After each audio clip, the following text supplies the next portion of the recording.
Oke. Bismillahirrahmanirrahim. Assalamualaikum warahmatullahi wabarakatuh. Perkenalkan, nama saya Cinta Wardana dengan NIM S1124059. Di sini saya akan melanjutkan progres pembelajaran saya di Red Hat, masuk ke bab 5 pengguna dan izin file. Nah, tujuan dari bab 5 ini adalah untuk mengidentifikasi keanggotaan pengguna dan hak akses pengguna.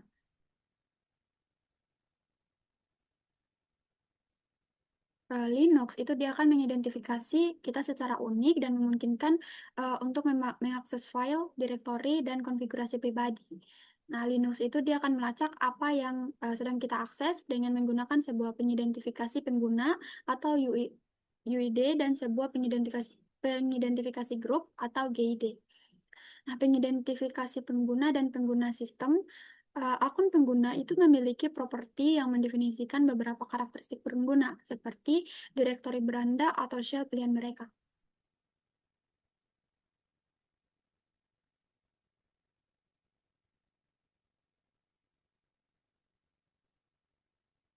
Kalau grup pengguna itu adalah kumpulan pengguna yang memiliki karakteristik yang sama seperti izin file. Nah, saat Linux membuat pengguna, ia juga membuat grup dengan nama yang sama dengan nama pengguna. Nah, grup ini dikenal sebagai kelompok utama dari pengguna. Nah, pada contoh di sini dia developer satu pengguna memiliki UID 1020. Nah, di sini pengguna tersebut adalah anggota dari grup developer satu dan Java Devs developer satu. Nah, grup ini adalah grup default yang dibuat oleh sistem dan merupakan grup utama untuk pengguna. Kita buka konsolnya.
Oke, di sini saya sudah masuk menggunakan user student ID. Eh, Kita langsung ke terminal.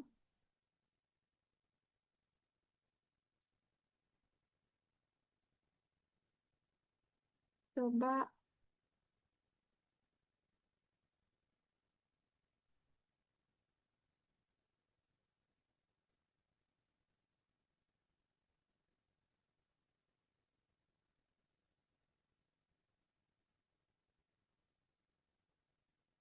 coba kita mas.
Baik, di sini karena kita baik di sini kita sudah masuk ke Red Hat-nya di bagian lab terminal. Oke, di sini pertama kita cek dulu ada berapa ID eh, grup yang ada di Red Hat-nya kita. Sini ada student.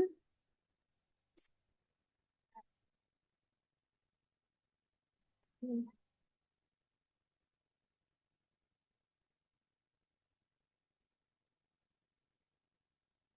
Oke.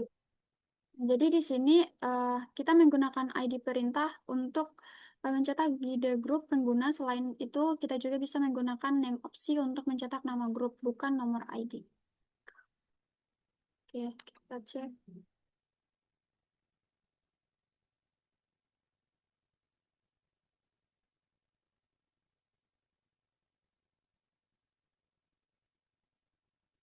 Sini, eh,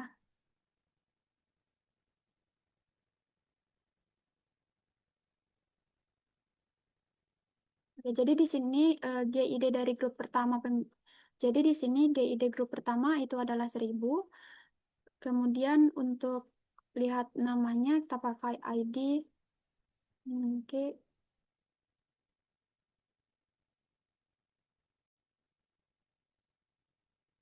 Nah, student. Jadi kalau untuk mau menampilkan nama grupnya, kita pakai name student. Nah, kalau kita mau menampilkan GID-nya, kita pakai student. Lalu di sini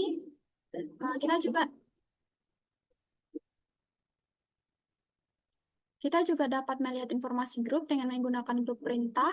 Nah, secara default, grup perintah tersebut menampilkan keanggotaan grup dari pengguna saat ini. Oke, kita cek dulu grupnya.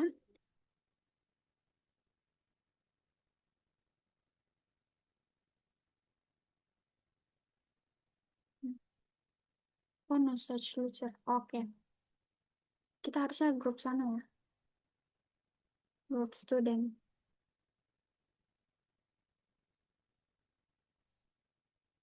Ini.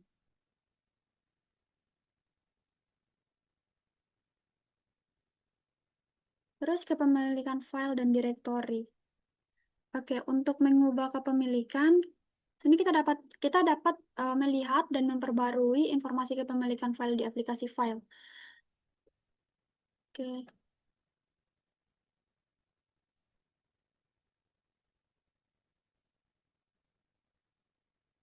file atau directory.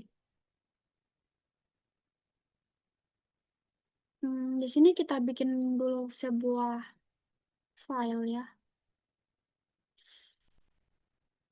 Hmm,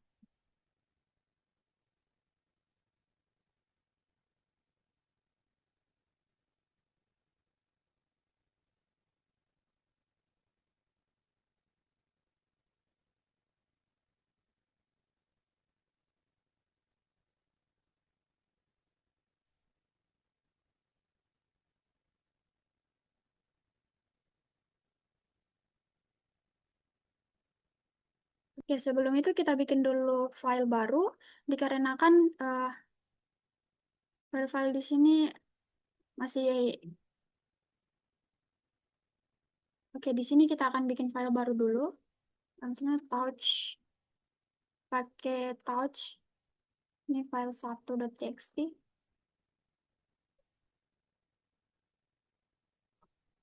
atau pakai my notepad.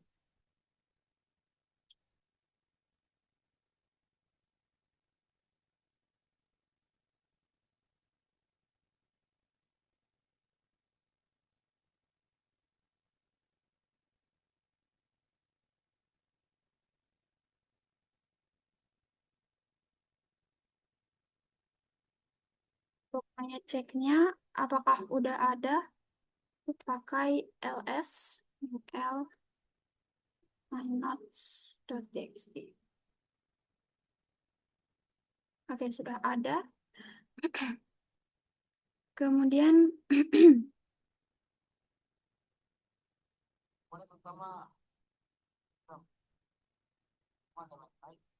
Eh, kita buat file direktorinya.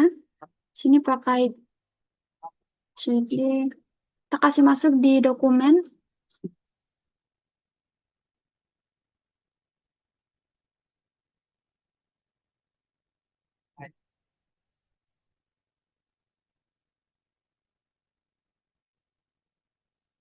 mynotes.txt. Ada satu, kemudian eh echo, isi dulu. Kita isi dulu filenya. Coba ini.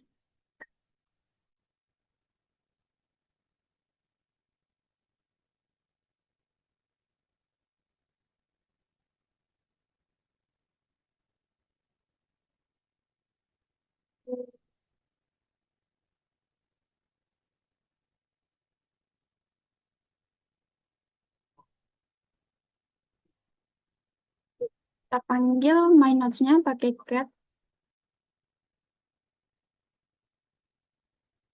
Oke.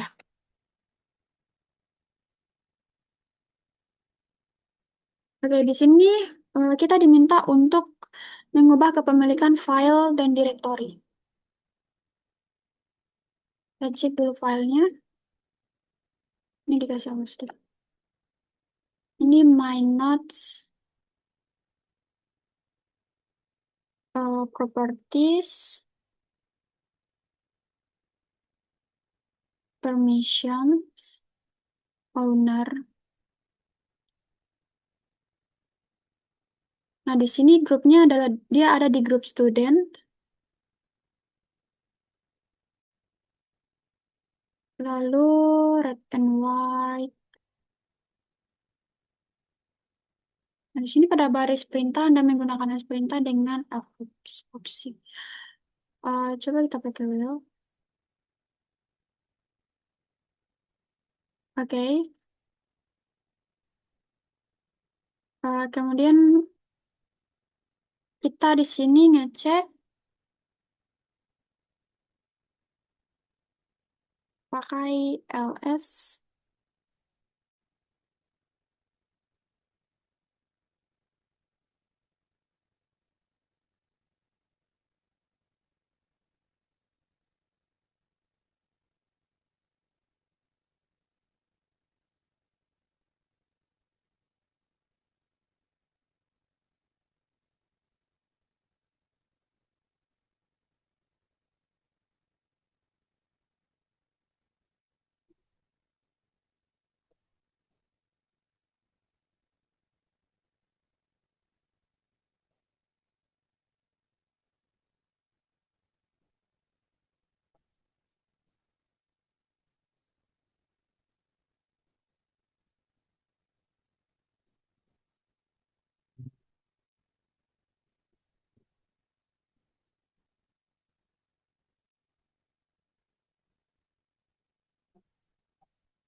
Oke, di sini kita bikin grup dulu. Untuk filenya pakai sudo group pet group group add praktikum.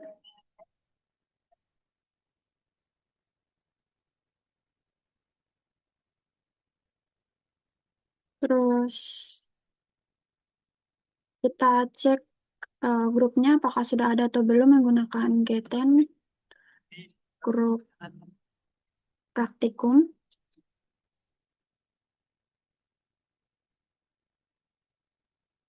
Oke, sudah ada. Terus kita tambahkan user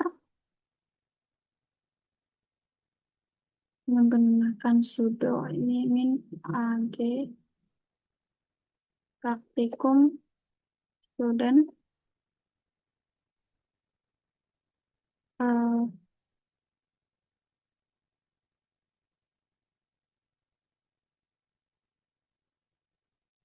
ID student. Oke,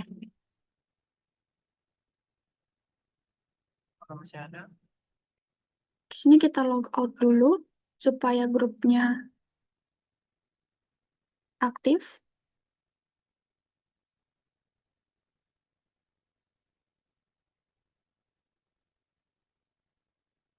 Oke, kemudian kita login lagi.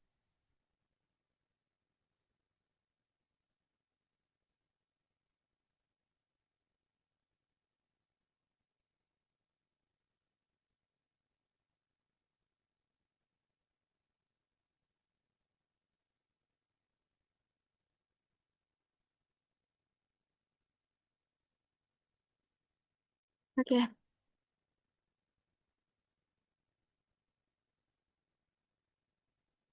oke, kemudian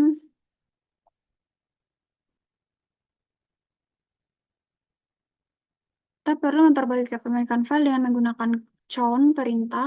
Dan perintah ini membutuhkan dua argumen, yaitu pemilik baru dan file atau directory target. Anda memberikan pengguna atau grup dalam format. Anda harus menggunakan titik dua untuk memisahkan pengguna dari grup untuk hanya menentukan atau hanya untuk menentukan grup atau user group. Oke.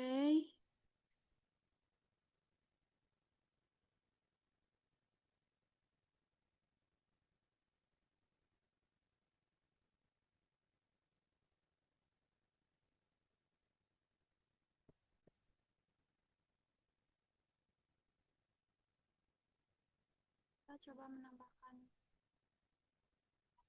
dulu yaitu operator satu.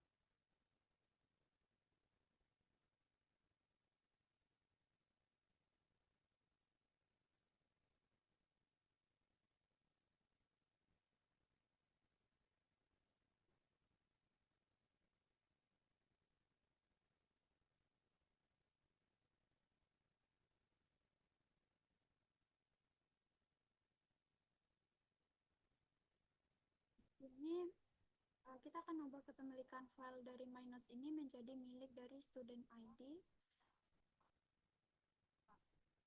Kita coba itu sudo chown student.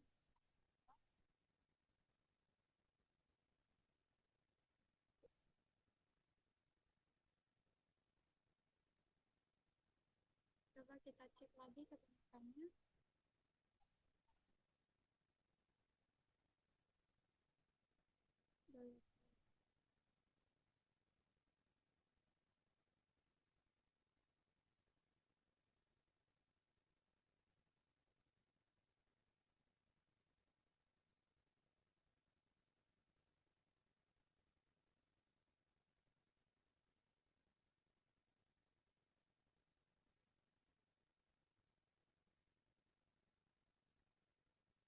Kita cek kepemilikannya menggunakan ls min-l myNotes.txt.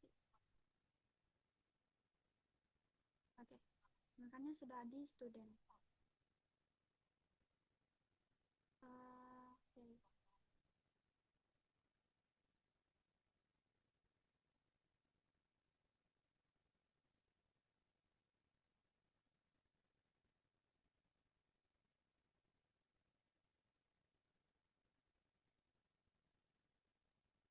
Jadi di sini dia file myNotes.txt itu sudah menjadi pemilik dari student dengan grup well Filenya adalah mynotes.txt.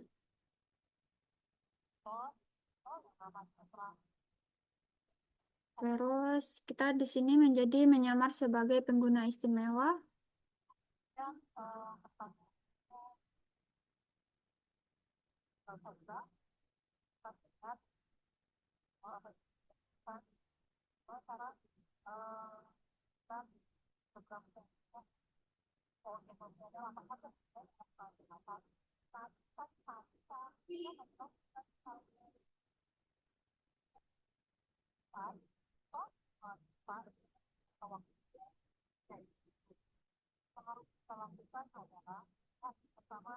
Oke, di sini masuk ke hak akses pengguna. Di Linux, pengguna itu biasa tidak dapat mengubah konfigurasi sistem, menginstal perangkat lunak, atau menambah perangkat seperti printer atau perangkat USB.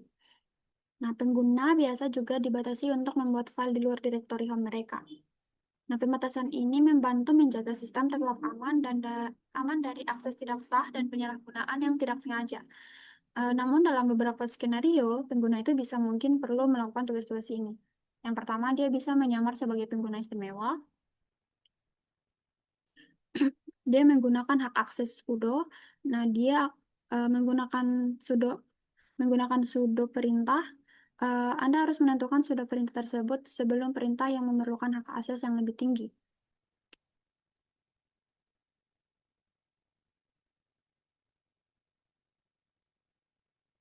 Nah, jadi di sini dalam contoh ini dia menggunakan sudo perintah untuk mengubah hanya pemilik grup direktori yang menjadi sales tim grup tersebut.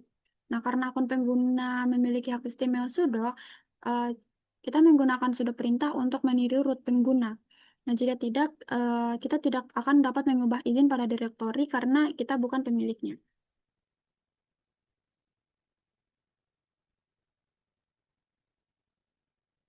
Kita dapat menggunakan sudo min-l perintah tersebut untuk melihat daftar hak sudo Anda. Oke, kita coba ini file.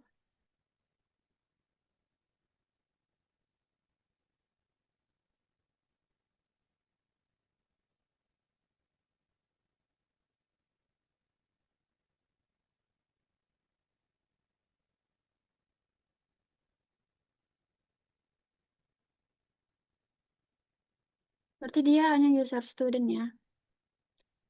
Oke. Um, kan next. Oke, di sini latihan terbimbing akun pengguna dan kepemilikan file. Di sini kita akan mengidentifikasi informasi keanggotaan untuk akun pengguna, kemudian perbarui kepemilikan file dan direktori.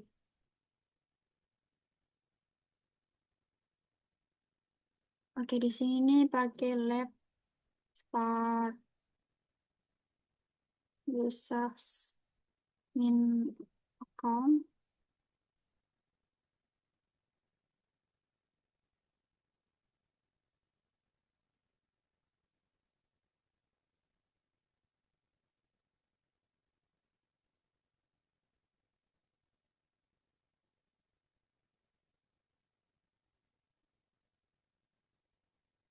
Yang pertama kita disuruh untuk keluar dari student, kemudian masuk sebagai sales 01.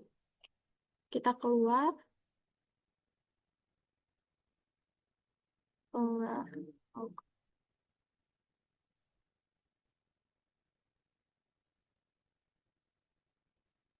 Ini kita pilih sales 01, terus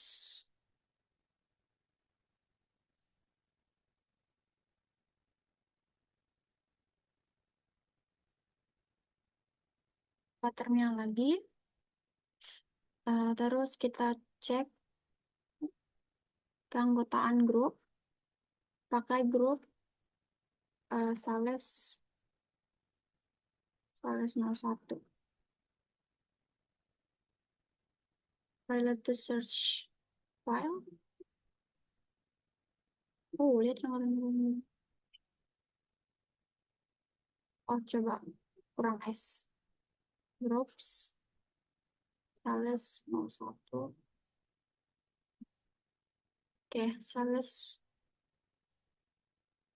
Oke, terus lihat keanggotaan grup Sales 05. Oke, groups Sales 05.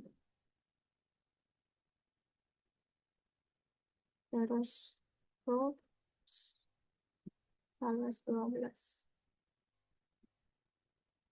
Oke, berdasarkan informasi tersebut, ketiga pengguna tersebut memiliki sales team kesamaan dalam grup yang sama. Dalam grup tersebut. Lihat informasi pemilik direktori. Oke, kita coba ls min ld, terus finance, terus sales min reports. Oke, terus cobalah untuk menetapkan sales team grup tersebut sebagai pemilik direktori menggunakan chown min r. Oke, sini sales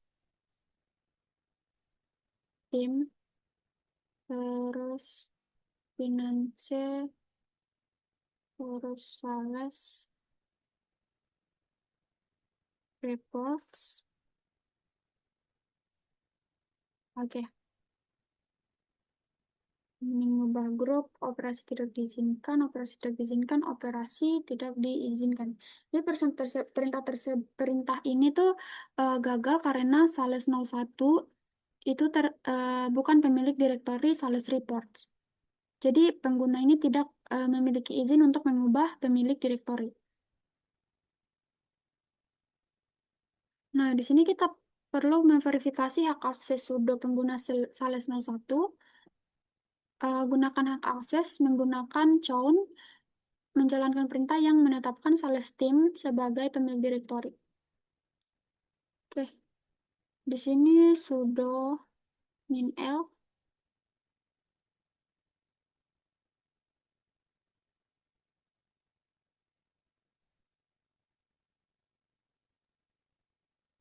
Oke, terus gunakan hak akses sudo untuk menjalankan chown perintah guna menetapkan sales team.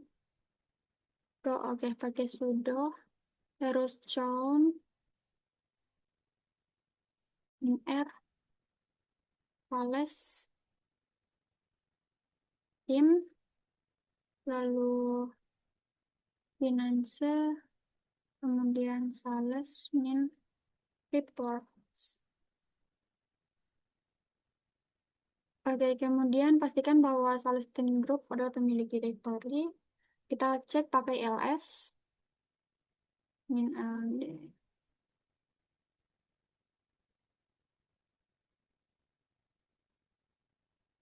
reports. Oke. Oke. Jadi di sini sales team sudah menjadi pemilik direktori. Terus sini kita keluar dari sales 01, sesi pengguna dan masuk kembali sebagai student pengguna. Oke, di sini kita out, log out.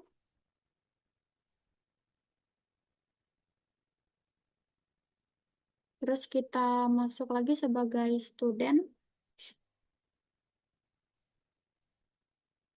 Student.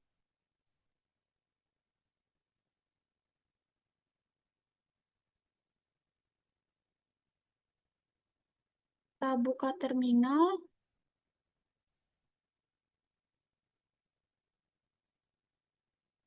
Kita let finish users account. Kemudian next.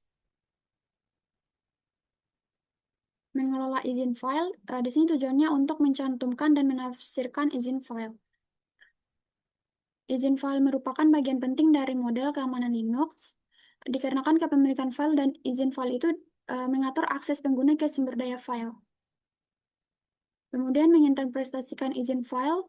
Nah, di Linux itu ada tiga jenis izin file untuk menentukan akses tiga kelompok pengguna. Ada pengguna, grup, dan yang lainnya. Nah, eh, pengguna pengguna aset juga dikenal sebagai pemilik. Dia hanya merujuk pada satu pengguna, pengguna yang memiliki file tersebut. Nah, secara default, pengguna ini adalah pengguna yang membuat file tersebut. Nah, grup set itu mengacu pada semua pengguna yang merupakan anggota dari grup yang memiliki file tersebut. Nah, secara default, grup ini tuh biasanya adalah grup utama pengguna yang membuat file tersebut. Terus di sini ini direpresentasikan oleh huruf atau nilai oktal. Eh, mem- biasanya ini red.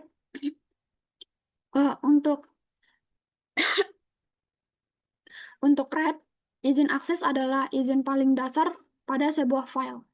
Nah, izin baca memungkinkan pengguna yang diberi izin untuk melihat file, tetapi dia tidak untuk mengubah isinya. Pada direktori, izin baca itu memungkinkan pengguna untuk melihat isi direktori tersebut.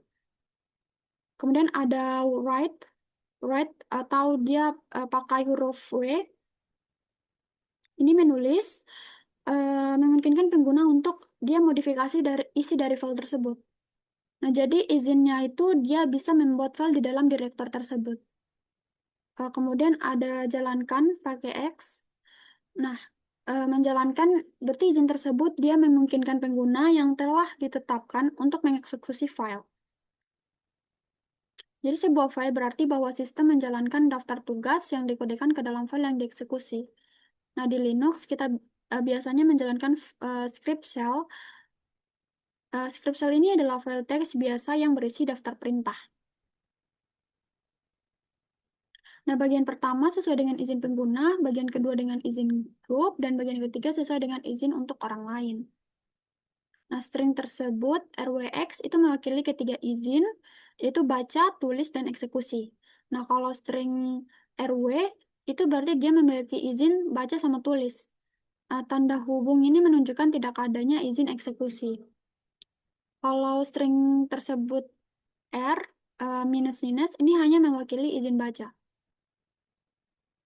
Nah, dari contoh sebelumnya, eh, string tersebut direpresentasikan 0761 dalam angka oktal.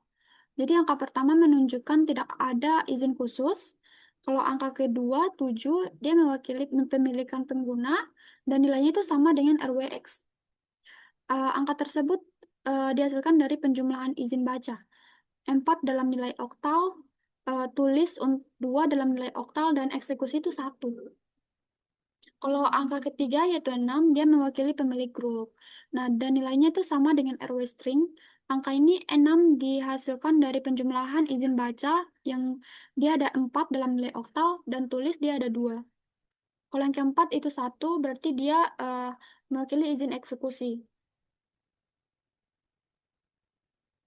Melihat izin file itu kita pakai bisa dilihat pakai property di sini permissions.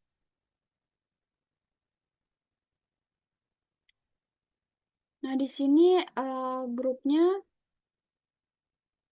ada student, ada praktikum. Nah, jadi aksesnya itu adalah baca dan menulis, ada cuman membaca dan ini tidak ada akses.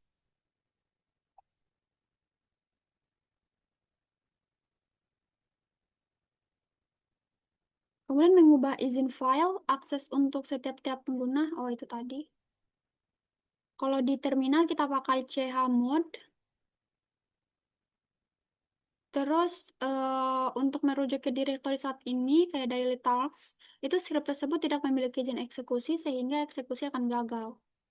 Oke, kita langsung saja ke latihannya.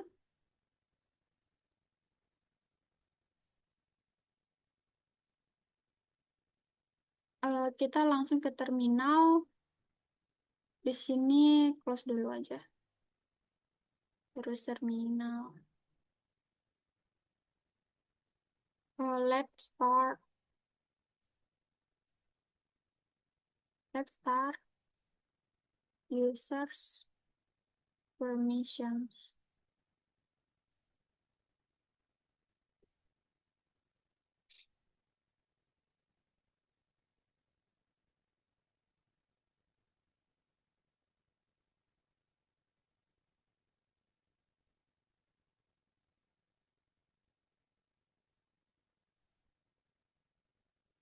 Ini terus kita ke expenses.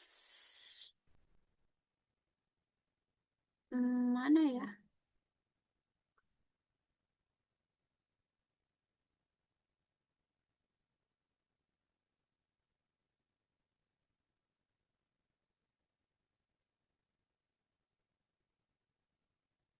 Aplikasi file, klik lokasi lain, other location, lalu pilih komputer. Klik dua kali expenses, terus klik kanan Juli Directory, pilih property, klik izin meninjau directory, operation meninjau izin, akses. Pengguna student memiliki izin baca, tulis, dan eksekusi. Ini ya, izin untuk meninjau izin directory. Pengguna student memiliki izin baca, tulis, dan eksekusi pada group dan tidak memiliki izin create and then delete files.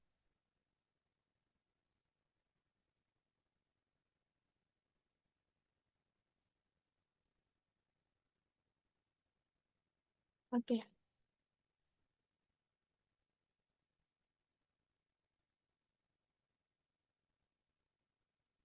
coba kita cek lagi. Properties, permissions. Oke. Kita langsung ke terminal. Pada baris perintah, tinjau izin pada expense. Oke, ls. Kita cek perintahnya dulu. Ini min ld expenses. Expenses.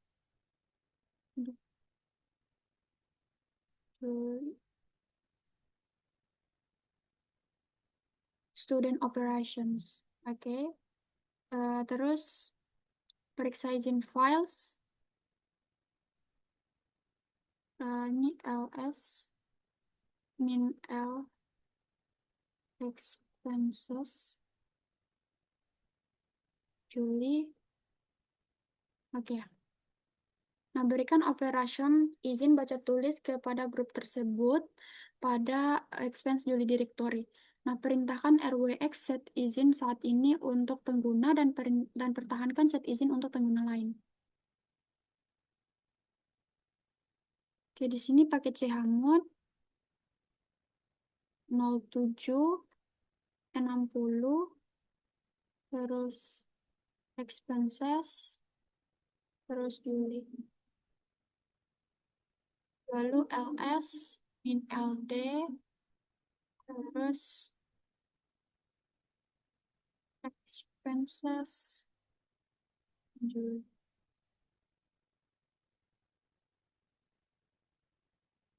Nah, berkas tersebut student.txt memiliki izin baca dan tulis. Oke, kita akan periksa izin akses pada student expenses, KLS.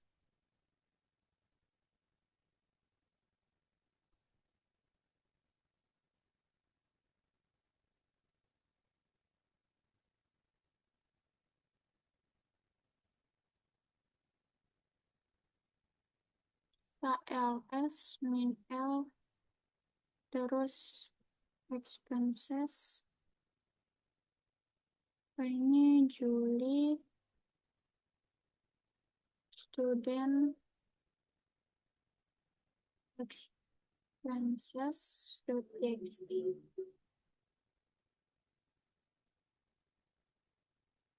Atur izin agar hanya student pengguna yang dapat menulis file tersebut ke file. Itu pakai chmod 0600 terus expenses Juli terus student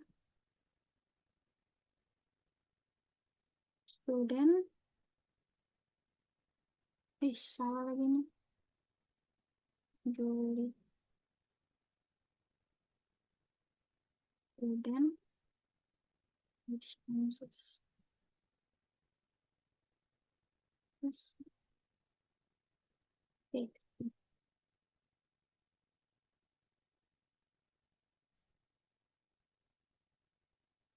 Apa nih CHAM? Oh salah, CHAMUD 0600 terus expenses Juli terus student lalu expenses txt.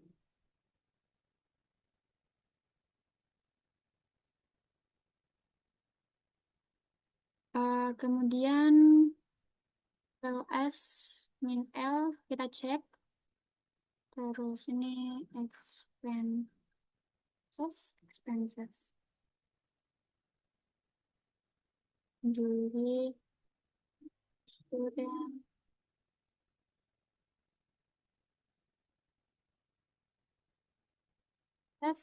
txt. Oke. Nah, terus di sini tetapkan izin yang sesuai untuk expenses Juli review files agar semua pengguna dalam sistem dapat menjalankannya. Oke, jadi sini kita cek dulu eh, izin aksesnya menggunakan ls-min-l. Terus ini expenses Juli review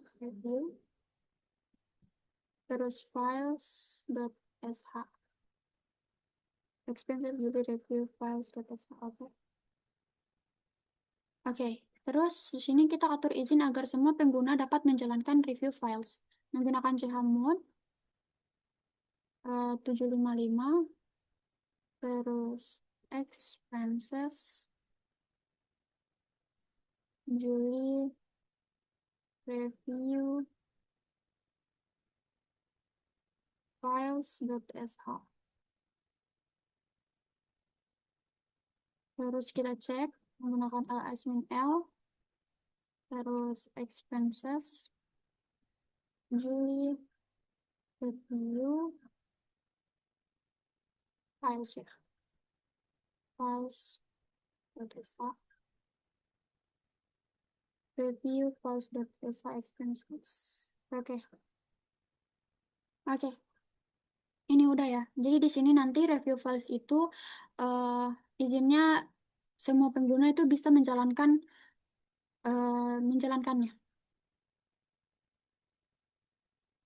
Oke, kita tutup menggunakan lab finish users information.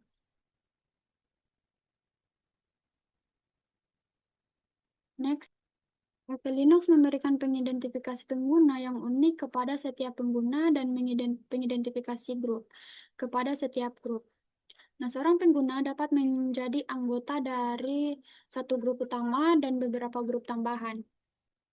Pengguna dengan hak akses sudo dapat meniru pengguna lain seperti root pengguna tersebut untuk melakukan tugas-tugas yang biasanya dibatasi.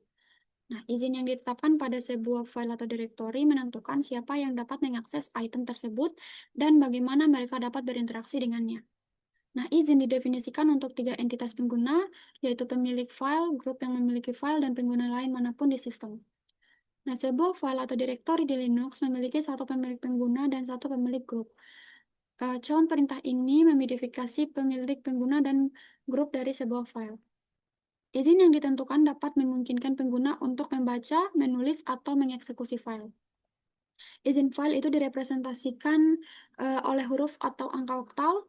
Chmod itu adalah perintah untuk memodifikasi izin pada file dan directory. Oke, masuk ke bab 6. yaitu mendapatkan dan menginstal paket perangkat lunak. Tujuannya yaitu di sini kita akan menggunakan alat grafis untuk mencari dan menginstal perangkat lunak.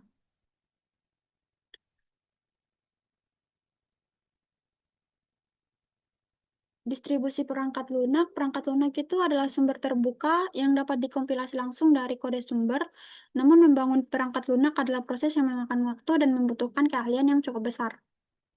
Terus pengemasan dan repository perangkat lunak, dia format pengemasan yang digunakan di Red Hat Enterprise Linux, dan distribusi turunannya adalah manajer paket Red Hat. Paket ini adalah arsip terkompresi yang mungkin berisi beberapa file dan direktori. Nah, setiap paket ditandatangani secara kriptografis untuk memungkinkan verifikasi. Nah, alat perangkat lunak Genome, di desktop Genome, Anda mengakses repositori perangkat lunak melalui aplikasi perangkat lunak. Luncurkan aplikasi perangkat lunak dari ikhtisar aktivitas dan klik jelajahi perangkat lunak di layar selamat datang untuk melanjutkan. Dengan menggunakan 3 tab, yaitu ada jelajahi, terinstall, dan pembaruan. Oh, jadi di sini kita perlu mengetahui nama aplikasi untuk menemukan aplikasi yang sesuai dengan tujuan tertentu. Oke. Hmm, kita close dulu. Kemudian di sini gambar kategori perangkat lunak di Genome Software. Nah, ini adalah deskripsi perangkat lunak di Genome Software. Menginstal perangkat lunak. Untuk menginstal aplikasi, klik install di pojok kanan. Oke, kita coba file.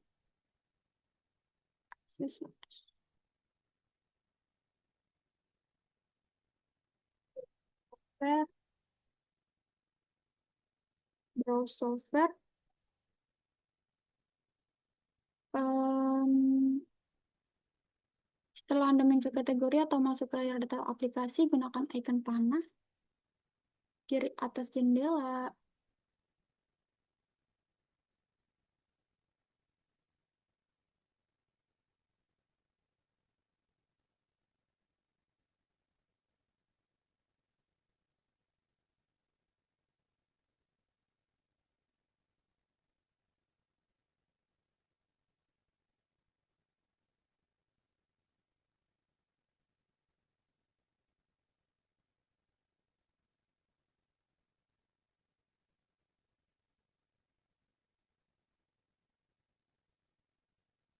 Ini develop, ini terminal. Tapi nggak digedit.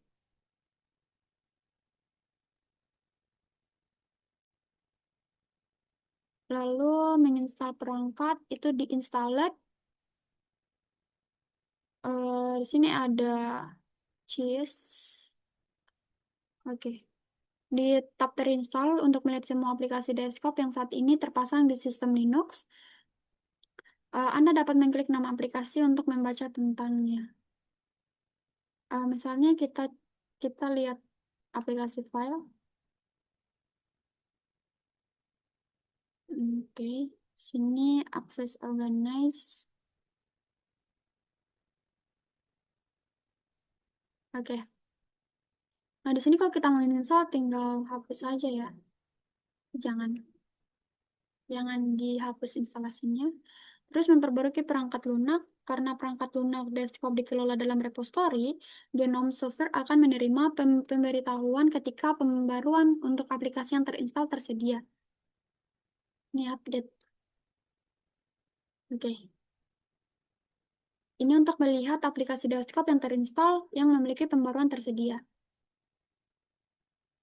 Next. Oke, di sini ada kuis. Yang pertama, apa perbedaan utama antara menginstal paket RPM dan mengkompilasi kode sumber untuk menjalankan file binar? Paket RPM diinstal melalui repository dan daftarkan basis data. Definisi manakah yang paling tepat menggambarkan repository perangkat lunak? Repository perangkat lunak dan aktif. Pengelola paket yang menginstal perangkat di sistem Linux, repository perangkat lunak adalah lokasi pusat yang menyediakan akses repository repository dalam sistem Linux basis dalam terminal. Nah, di sini repository perangkat lunak adalah lokasi pusat yang menyediakan akses yang mudah. Terus menggambarkan fungsionalitas alat genom software. Menghapus perangkat lunak yang dari sistem, mengunduh pembaru. Menghapus perangkat lunak, manakah dua opsi yang paling tepat dan menggambarkan fungsionalitas alat genom software? Menghapus perangkat lunak yang berpotensi berbahaya bagi sistem, menampilkan notifikasi otomatis, menyajikan perangkat lunak dalam kategori. Nah, nah, di sini informasi apa saja yang tersedia saat melihat detail aplikasi di alat genom software? Ya, bukan.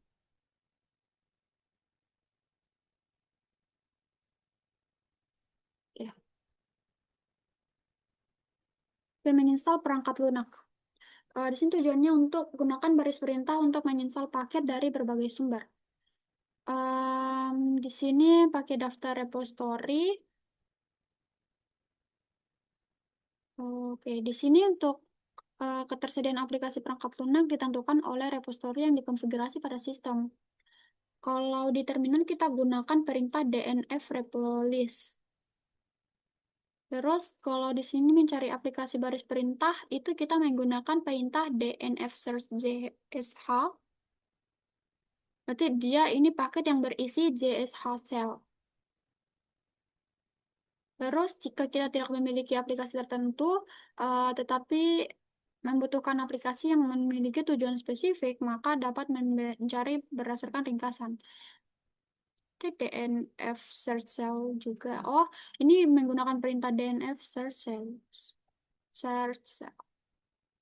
Nah, alternatifnya kita dapat mencantumkan semua aplikasi di repository yang telah dikonfigurasi dengan menggunakan DNF list all. Terus menginstal aplikasi melalui baris perintah. Di sini kita bisa menginstal perintah yaitu dnf install zsh pakai sudo. Terus kita dapat menginstal lebih dari satu aplikasi itu pakai tchshzsh. Terus cara memasang Flatpak, eh, perintah DNF itu memerlukan hak akses administrator.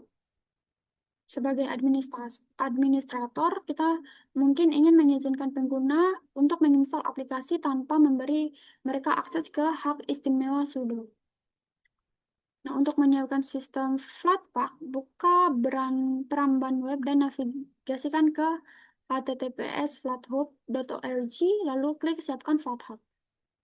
Nah, di RHEL, Flatpak tersedia melalui DNF dan mungkin sudah terpasang.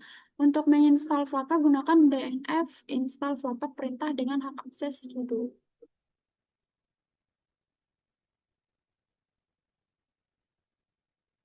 Nah, untuk menambahkan repository Flatpak ke sistem, kita gunakan Flatpak remote add perintah Flatpak repository add jika repository sudah ada dan Anda mencoba menambahkan repository, maka perintah itu akan gagal. Nah, kita dapat menggunakan perintah Flatpak repository add menggunakan Flatpak remote add dengan opsi null, itu if not exist.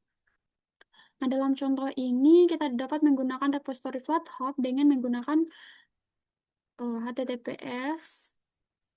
Kemudian kita akan verifikasi bahwa repository FlatHub itu tersedia di sistem lokal dengan menggunakan Flatpak remotes.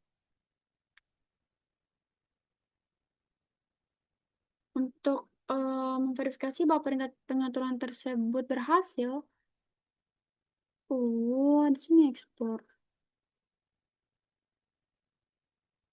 repository perangkat lunak. Sini gedit.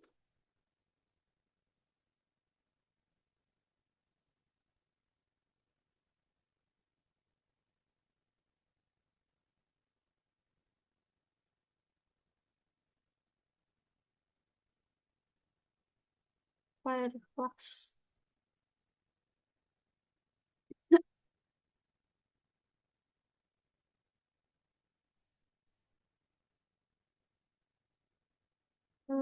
Passion.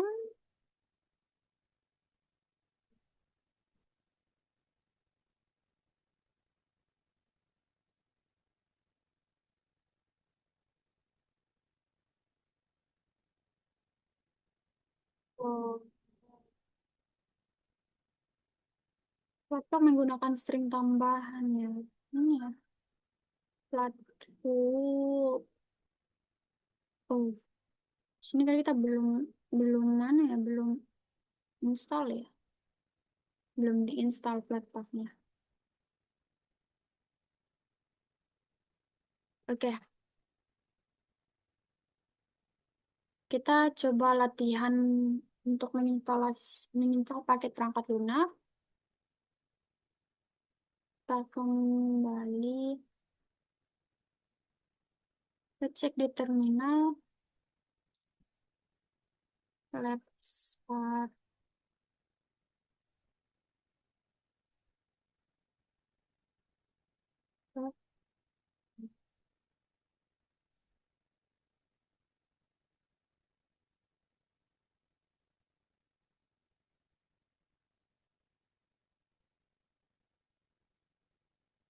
Sini kita arahkan ke kode directory, pakai cd, kode. Terus jalankan perintah make, tidak ditemukan, saya menemukan kesalahan. Terus kita cari menggunakan DNF, DNF search make, search make.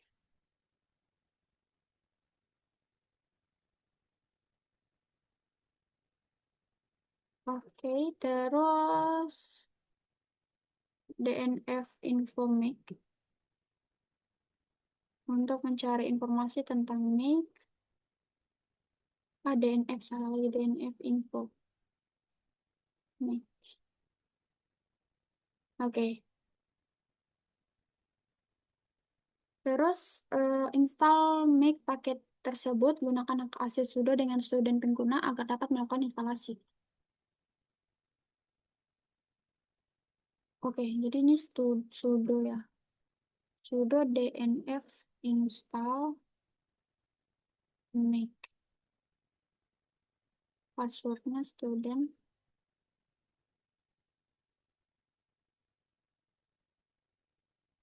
Oke, terus pastikan make paket tersebut sudah terpasang di sistem menggunakan DNF list.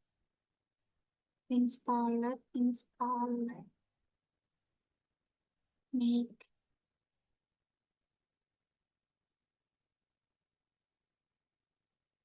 list install make.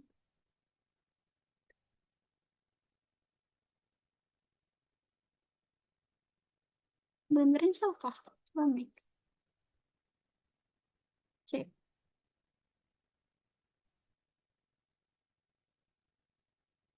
Ini apa ya? Ini package 1,6 udah. DNF list install make. Lalu make.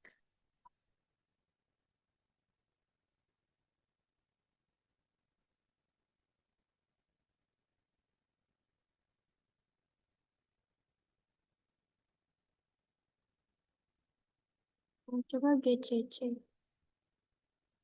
GCC. Lulu. DNF search.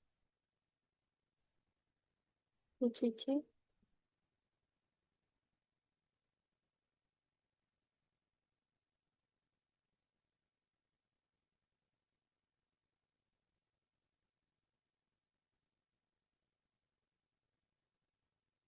Kalau terinstall gimana tuh? Oh, iya ya. Sorry. Iya.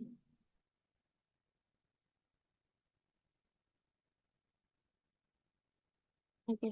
Kemudian kita cek pakai DNF list installed, make. Oke, terus make such file directory. Lalu kita cari GCC-nya pakai dnf search GCC. Lalu kita cek infonya.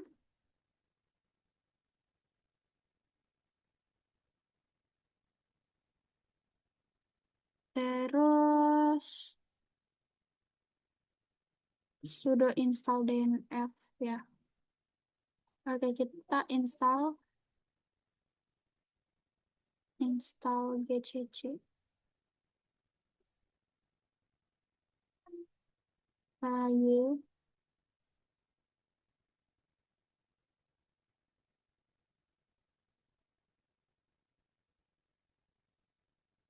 Lalu sini kita pakai make.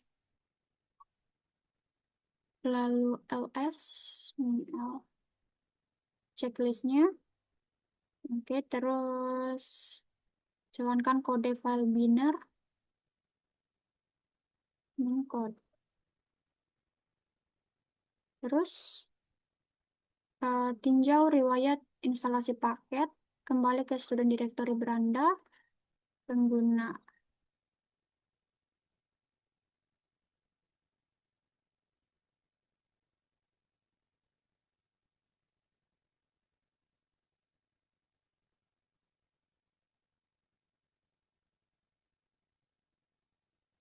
Oke, kita coba DNF history.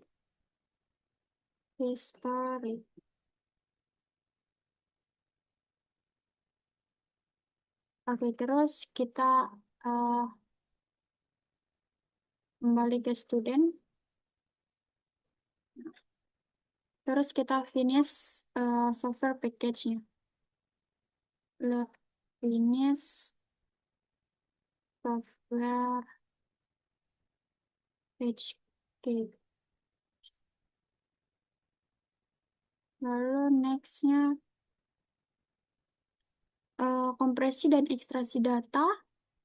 Tujuannya untuk cadangkan sebagian file lokal dengan ekstrak file yang telah dikompresi. Nah, kompresi dan ekstrak data itu tidak semua perangkat lunak didistribusikan dalam repository. Beberapa formatnya yaitu ada zip, 7z, dan tar. Nah, format adalah format yang paling populer pada sistem Linux.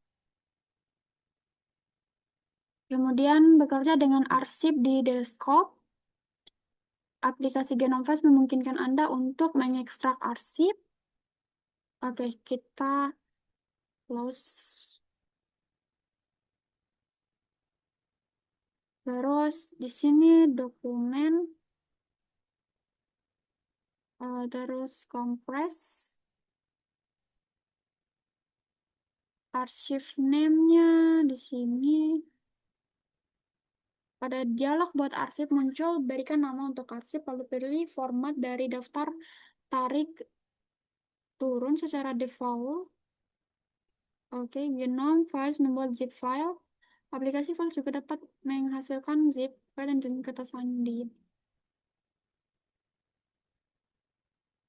Oke, terus coba kita create. Oke. Mengekstrak arsip di desktop. Nah, aplikasi file juga dapat mengekstrak arsip. Di aplikasi file, klik 2 kali file arsip untuk mengekstrak isinya ke direktori saat ini. Jika arsip berisi direktori, maka direktori baru akan dibuat. Jika arsip hanya berisi file, maka file akan langsung ditulis ke direktori yang sudah ada. Oke, kalau mau di sini kita membuat arsip di baris perintah. Di sini kita bisa pakai perintah create. Dia ini adalah untuk menghasilkan file arsip baru. Terus kalau gzip ini tuh untuk mengompres arsip. Kemudian perintah file itu untuk menentukan nama arsip. Jadi strukturnya adalah tar create gzip file example tar gzip example. Terus kita cek pakai ls, nanti akan muncul ini.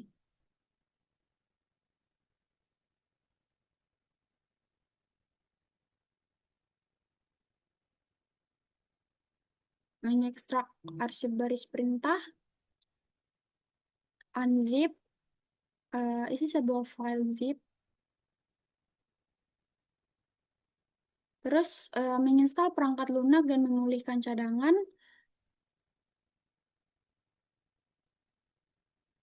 Di sini kita dapat mengekstrak hanya satu file dari arsip dengan menentukan jalur file seperti yang muncul di dalam arsip. Nah, misalnya jika kita tidak secara sengaja menghapus file 1.txt, file tersebut kita dapat pulihkan dari arsip cadangan karena arsip berisi direktori bernama example. File apapun yang diekstrak dari arsip ke direktori saat ini akan ditempatkan ke dalam example direktori tersebut. Untuk praktek, di sini kita akan praktek mengoperasinya.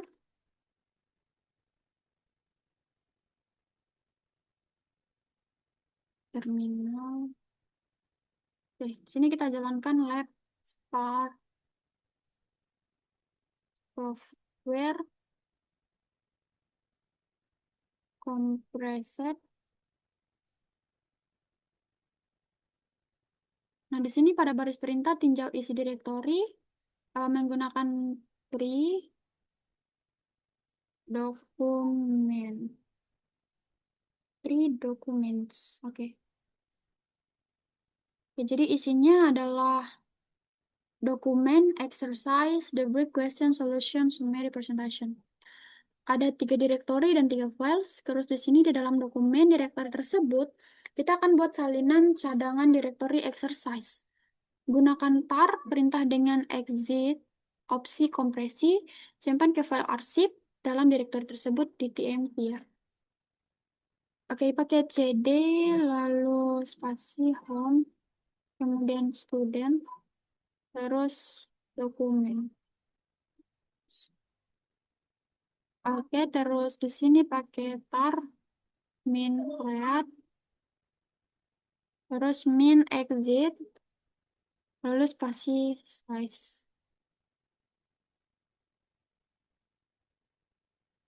Oh, terus ini file, terus salah lagi. Ulang, ulang, ulang. Nggak bisa ya. Coba min file.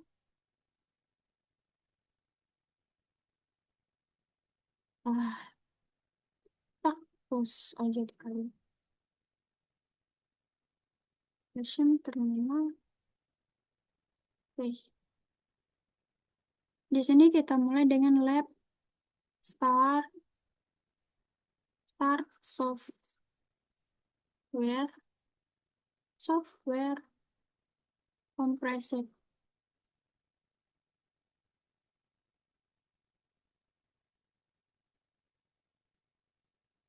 Nah, kemudian kita akan mengecek isi dari dokumen, dokumen.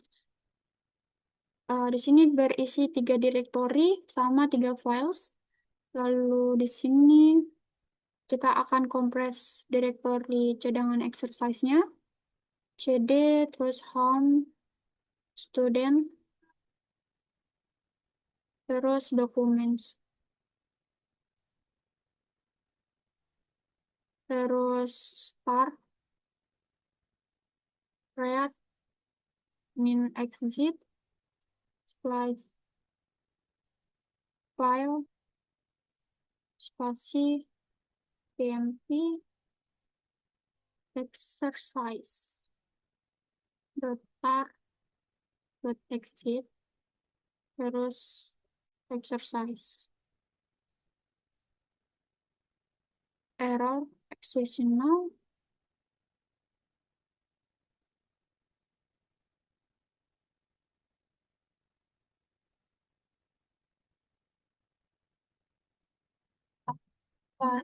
kita lihat tar, min read, min exit, terus file, tmp, exercise, dot.exe, exercise, terus refusing to write archive content to terminal, error is not received but exception now.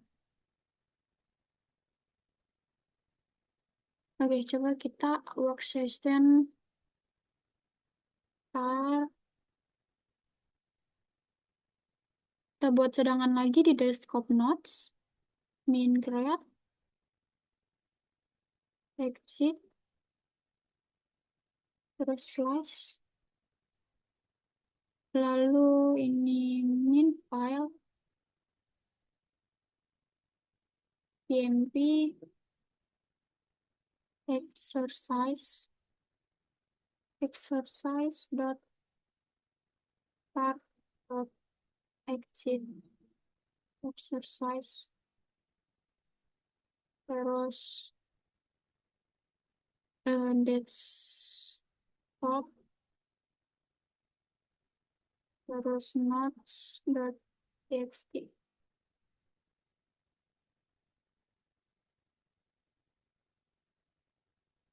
Kenapa nggak exception ya?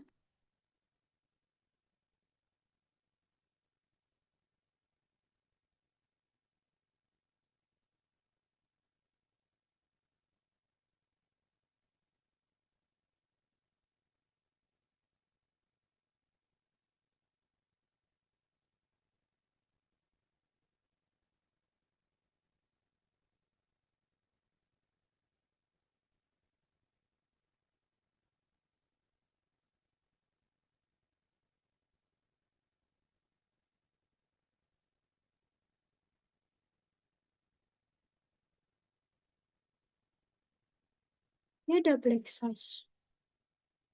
Ntar create exit file.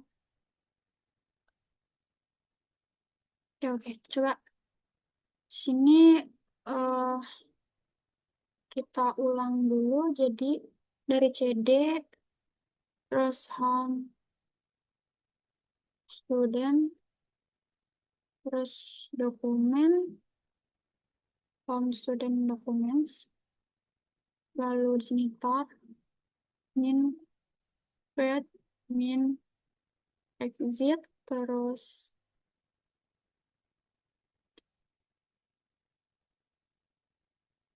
jangan ini black size, terus ini file pmp exercise,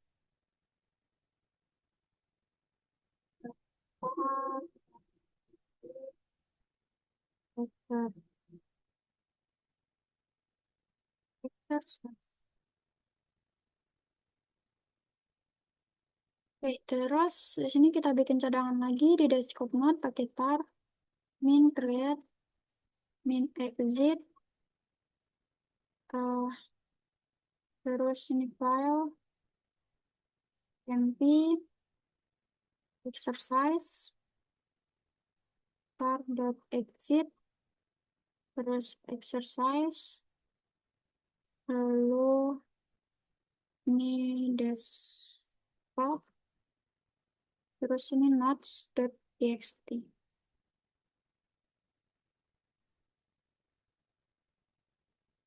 Oke, remove from hard linknya.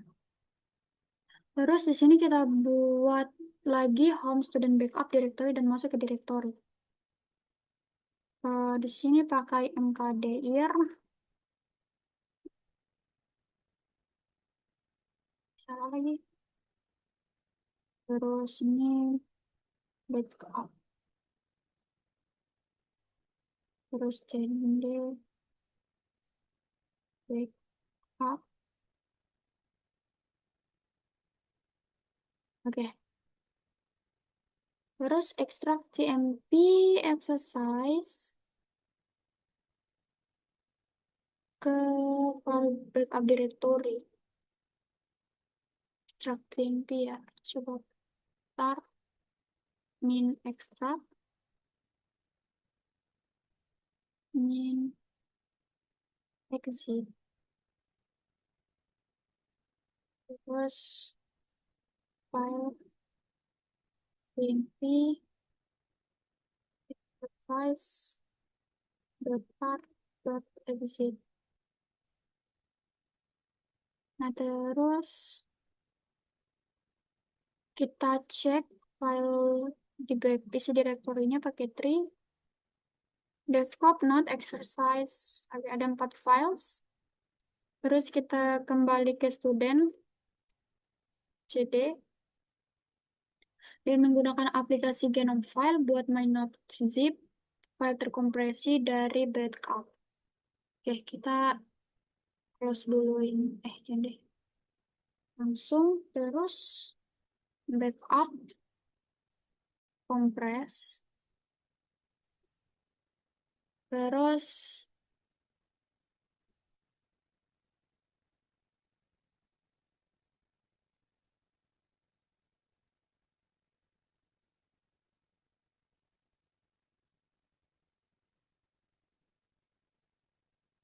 my notes, my notes, terus password, backup, 1, 2, 3, coba, backup, 1, 2, 3. Oke, terus create di aplikasi file, extract my notes, klik 2 kali, oke, terus, terus, 1, 2, 3, terus extract. Oke, bisa ya. Terus pada baris perintah, verifikasi bahwa my notes directory tersebut berisi konten yang diharapkan. Di sini 3 my notes, 3 my notes. Oke. Terus kita selesaikan ke lab finish, software name compressor. Berikutnya,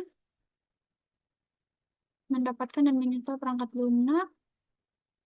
Untuk Linux biasanya didistribusikan sebagai sebuah manajer paket Red Hat yang merupakan arsip yang berisi beberapa file dan direktori. Nah, sistem manajemen paket DNF itu melacak repository yang tersedia dalam sistem dan perangkat lunak yang terinstal untuk menyelesaikan dependensi paket dan memeriksa pembaruan. Nah, sistem Flatpak menggunakan kontainer untuk menginstal aplikasi. Fedora menggunakan repository Flatpak untuk mendistribusikan perangkat lunak yang kompatibel dengan Red Hat Enterprise Linux. Nah, perangkat lunak Genome itu menggunakan sistem DNF dan Flatpak untuk mencari dan menginstal aplikasi grafis. Nah, arsip itu adalah file binary yang dapat berisi banyak file dan direktori. Arsip biasanya dikompresi. Kita dapat menggunakan arsip untuk mengirim atau menyimpan satu file yang terkonsolidasi. Nah, kita dapat menggunakan alat baris perintah atau grafis untuk membuat arsip dalam berbagai format. Dan kita dapat menggunakan berbagai alat untuk kompresi. Kita juga dapat menerapkan perlindungan kata sandi. Oke, mungkin itu saja yang bisa saya sampaikan untuk progres Linux saya kali ini. Apabila ada kesalahan dalam pengucapan kata, mohon dimaafkan. Wabillahi taufiq walhidayah. Wassalamualaikum warahmatullahi wabarakatuh.